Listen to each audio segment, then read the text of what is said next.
Good afternoon once again. You know you should greet me with energy because today I'm strong. We haven't slept. I have never arranged a funeral in 3 hours. I got a call from the doctor at about 2 o'clock yesterday telling me that my father had been in an accident, but in the background I could hear people screaming. So something told me there's something that is not right. So I dropped his call. The first person I called is CS Keter, and I told him I need a chopper. I think I need to evacuate my father. Then I said maybe Charles will not get the chopper, so I called CS Matiang'i. I told him, CS, I know you have police choppers. Can you please make one for me available? I need to go and evacuate my father. Then I called Justice Kimawa. I don't know whether he's here now. I told him my father is at the hospital.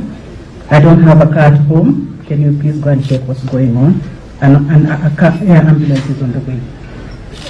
So in between, while I'm waiting for either CS Keter or CS Matiang'i to provide the chopper, the judge calls me back, and he was very straight. You know, judicial officers are very straight. He says, CS, don't bother. Dad is no more. A few minutes later, CS Matiang'i called me back, and he told me that the chopper is now at Wilson. I didn't tell him that my father had passed away. I just went to Wilson, just the way I was. I'd just actually come from home because I took the virtual cabinet meeting at home. I'd just arrived at office, in the office just before 2 p.m., just before I received that call. So I just had my handbag and a laptop. I actually didn't carry the laptop, I just carried the handbag.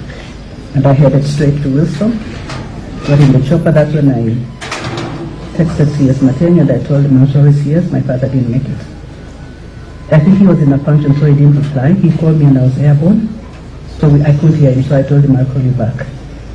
I think we got here about 4 or 5, thereabouts. We went straight to the hospital. I found the governor and his team, the doctors. Thank you, Governor. The doctors did a really good job. And I was actually pleasantly surprised by the quality offered by the hospital. You know, we've all been thinking that our county referral hospitals are not well equipped. It actually is, I'm happy to report. It was clean, and I don't think they acted up because it was an emergency, so it was very clean. They even offered tea, even though we couldn't drink because we had no appetite. So thank you very much, Governor. Dr. Kemboy, Dr. Kene, the doctor who called me, and your medical team. Thank you very much. I don't think we can offer you anything in return. As a family, we can just say thank you very much. CS Keter, thank you for arranging in a matter of minutes. Because I didn't have a car, I just went to Wilson and got onto a plane. But when I got to the stadium, we landed at the stadium, I think your car was there and Governor's car was there. So I had choices, and the judge was also there. So I thank you very much. I also would like to thank the Ministry of Interior, through CS Matiang'i, because through him, the interior team was mobilized through the county commissioner, and by the time I got home, the police had taken over the place and were already arranging the funeral, because I told CS that my father is a Muslim. You know, our family is a very interesting family. I think you've heard names. Others are called Naomi, others are called Farida, others are called Fiza. My father was an interesting man. He was a very calm Mzee, by the way. You couldn't joke around. The story Naomi said was true. We could plant sweet potatoes the whole day in the hot sun, as you see how hot Nandi can be. Then he'd come back and stand at one edge and say, these lines are not very straight. And he would make us uproot those sweet potatoes and plant them all over again. And we used to think, what kind of a cruel person is this? But he taught us that there are no half measures in life. If you choose to do something, do it well. Never take less than you should take.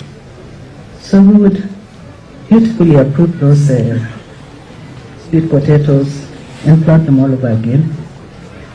And by the way, because he had come in the evening, it means we'd still have to wake up at 4, because he'd kept a lot of dairy cows. There were 4 bars at the time, because that was in the 80s.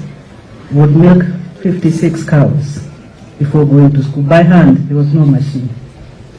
And he would say, this is your school fees. So we would milk, pack the milk. They used to be taken to the KCC. It used to do very well in those days. And then we would head off to school. The school was quite far, so we would carry packed lunch. We would return in the evening. We would get home about 5. And we would, I don't know, do you call it dice or chop? Napier grass.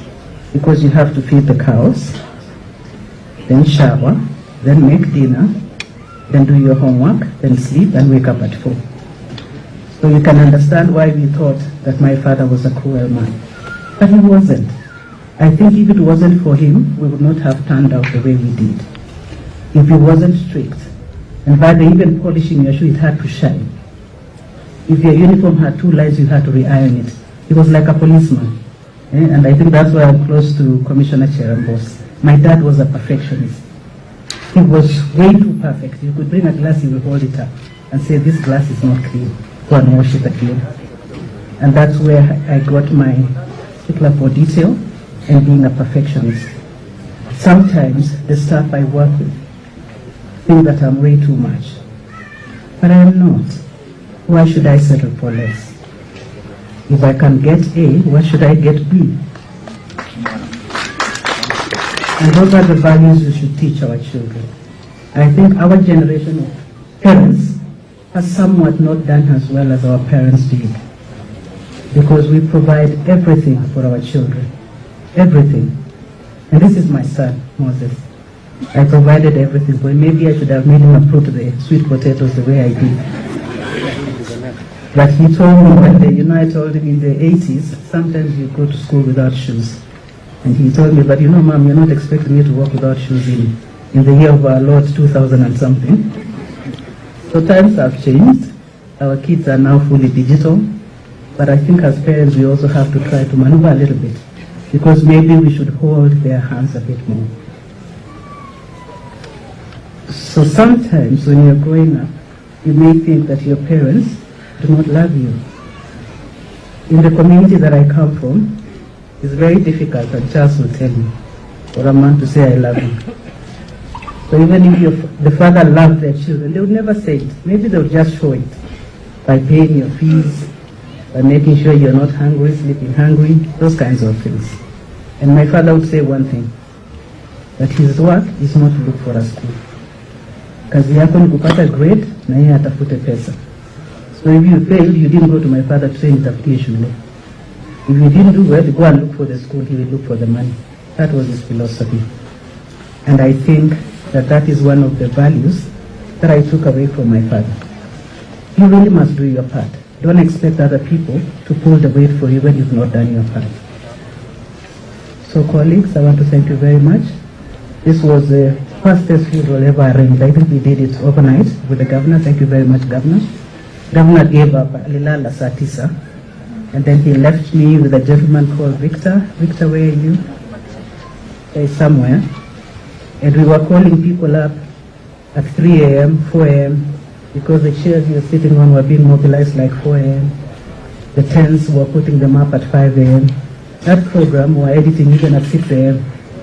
So you can imagine how quick, and I'm actually pleasantly surprised, Governor, that you have some quality in Kapsabet. These programs we created in a cyber cafe. I'm happy to make it. Because we couldn't do anything. I mean, we would not have got well-read or any other place. So all the staff you see here today comes within from Nandi County. Just a few. Governor Mandago from Wasingishu. The red chairs are from Wasingishu. So maybe Governor Sagi should invest in a few red chairs. But suffice it to say, nobody succeeds alone. Imagine if I had been alone, my sisters were devastated. Nobody could think straight because the accident happened so suddenly. My father had been suffering from prostate cancer for a very long time. As I told you last year, he was operated 4 times. But can you imagine how painful it is that he wasn't killed by the cancer, but a motorcycle? And we have to speak straight. This madness has to stop. We really have to rein in on this border business. I believe that you can combine business with obedience to the law and playing within the rules. It is possible to do border business and do it properly. And I think we should do it. Because how many more people should we lose before we act? I think it's about time. So Governor and the County Commissioner's team, I think we really must do something about this border accidents. Every hospital in Kenya has a border wing. why should we create space for border accident? Why can we not deal with the problem? I think it's about time we dealt with the problem. Yes, Matiani, to your team, I want to thank you once again. But last but not least, my sister will come and give a vote of thanks, but I don't want to underestimate the support that was given to my family, our family, by the government through His Excellency the President. He called me yesterday after he heard the news, and he told me, Farida, don't worry, the funeral will happen, because I told him, by the way, boss, this funeral is tomorrow. It was speaking at about 7. And he said, tomorrow. I said, yes, my dad is a Muslim, so it has to happen tomorrow. That time I'm driving now from the hospital to the house, and we actually don't know where to start. We get home, there was nobody at home, so there's no food, you're hungry. You know what happens in a funeral.